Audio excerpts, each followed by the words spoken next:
Guys রাতে 2:08 বাজে, এখনো এত লোক এখানে চাদর মুড়ি দিয়ে কি করছে? চলো ভিডিওতে দেখতে থাকো। হরে কৃষ্ণ গাইজ, আবার চলে আসলাম নতুন একটা ভিডিও নিয়ে। এটা যীশু খ্রিস্টের জন্মদিন উপলক্ষে তার পিতা শ্রীকৃষ্ণের একটা অনুষ্ঠান, রাস উৎসব। এটা অনুষ্ঠিত হয় আমার ভাই মোহনদের বাড়ির ওখানে চাঁদপাড়ায়। এটা শুরু হয়েছিল 25শে ডিসেম্বর থেকে, বাট আমি গেছিলাম গত শনিবার রাতে। সেই দিনই রাতে এই অনুষ্ঠানটা হয়। দেখো গাইজ, অনেক আনন্দ, অনেক মজায় ভরা। দেখতে থাকো।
ধরেছি আর একটু বোঝে বসে দাঁড়া, এবার তোর সুস্থ ধরবো।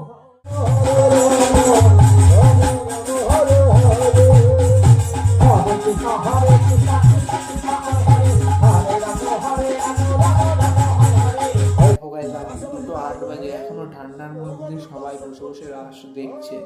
গ্রামের মানুষদের মধ্যে কতটা ভক্তি ভালোবাসা রয়েছে আমি দেখে অবাক।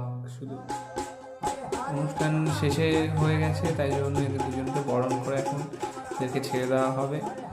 বাচ্চারাও মানে এত জোশের সাথে এত রাত পর্যন্ত জেগে জেগে এনজয় করছে, আনন্দ করছে, দেখে আমি অবাক। সত্যি খুব আনন্দ হচ্ছে, খুব মজা লেগেছে।